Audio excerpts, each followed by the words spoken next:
Hello, today I'm going to be making 3 delicious fall or holiday type breads. They are so delicious. They are my grandma's recipes. I do find it funny that the first video I'm posting here on this channel is a baking video. I'm not known for baking. I'm more known for cooking. My husband is the baker, but this is the only thing I bake well and I love it. So let's get started. This is my grandma's pumpkin recipe. She used to make this every year around the fall, and she would even freeze it and then bring it back out for Thanksgiving. So that is what I'm doing. I'm making a bunch of breads today, and then I'm going to freeze them and bring them out for the holidays. So this one has 3.5 cups of flour, 1.5 teaspoons of salt,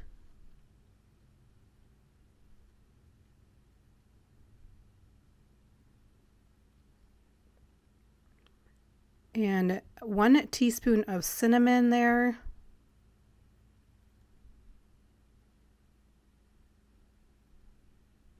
One teaspoon of nutmeg.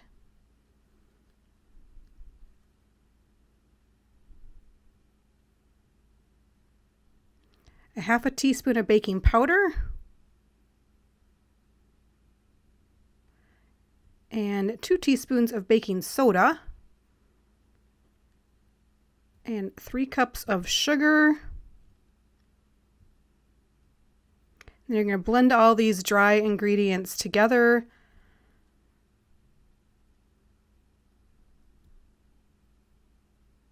And then we're going to add 4 eggs, 2 cups of pumpkin, which is about 1.5 cans. And we're doing 1 cup of oil and 2/3 cups of water and a cup of nuts of your choosing. I did pecans, chopped nuts, so chopped pecans. And then you're going to mix this all in. You could wait to add the nuts until the very end and just kind of fold them in, but I just chose to dump it all in.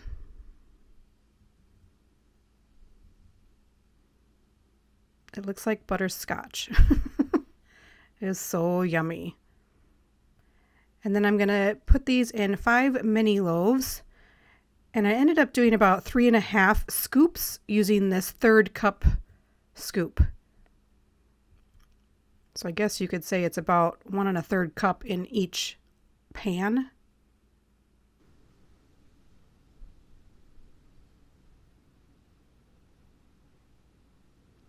So then we are going to bake these in the oven at 350 degrees for 45 minutes.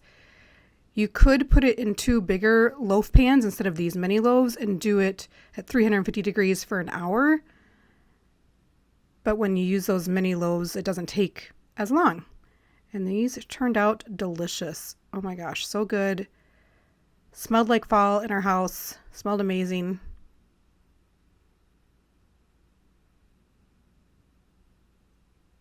So that is my grandma's pumpkin bread.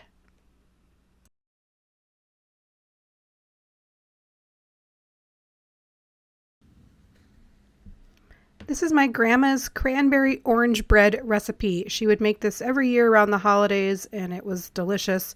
You can freeze them and bring it back out for the holidays if you wish. So you're going to want to chop up 2 cups of cranberries, fresh cranberries. You can use the whole bag. This is about half the bag, but you can use the whole bag. And her recipe does say to leave some of the cranberries whole, and that's what she thinks is the secret ingredient, is to leave those cranberries whole. And then you want to put a cup of sugar in there with it and let that sit off to the side for an hour. Now we are doing 4 cups flour. This is a double recipe, so it's 4 cups flour, 2 cups sugar, 3 teaspoons baking powder, 3 teaspoons salt, 1.5 teaspoons baking soda. And then we're going to beat 2 eggs.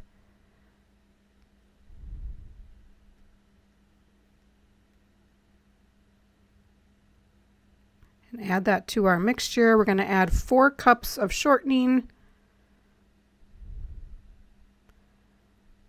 a 1.5 cups of orange juice, And then I forgot the vanilla, so you'll see me pour in some vanilla here. You want 4 teaspoons of vanilla.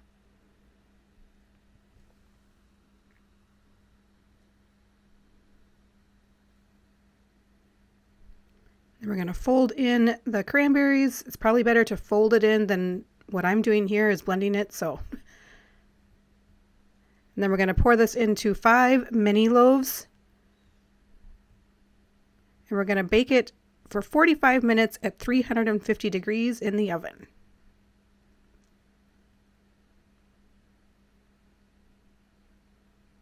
This is so good. So you could do it in a larger loaf pan as well. You probably just want to cook it longer than 45 minutes. It's so delicious. This is my grandma's cranberry orange bread.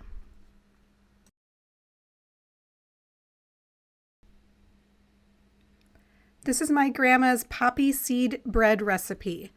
And there's a note that this is one of her and my aunt's favorites, that it's very good. So this is 2.5 cups sugar, 3 eggs, 1.5 cups milk, 3 cups of flour, 1.5 teaspoons of salt, 1.5 teaspoons of baking powder, and 1 1/8 cup of oil, 1.5 teaspoons of vanilla, 1.5 teaspoons of almond flavoring, 1.5 teaspoons of butter flavoring,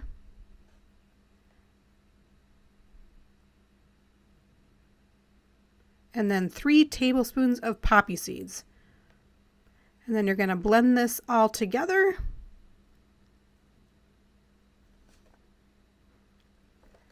Then I put these in 5 mini loaf pans. And I bake them for 45 minutes at 350 degrees.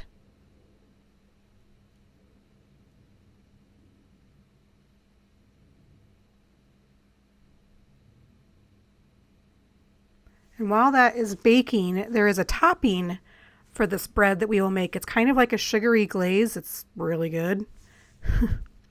So the topping is a 1/4 cup of orange juice, a 3/4 cup of sugar, 1/2 teaspoon of vanilla, 1/2 teaspoon of butter flavoring, 1/2 teaspoon of almond flavoring. Then you're going to mix that all up.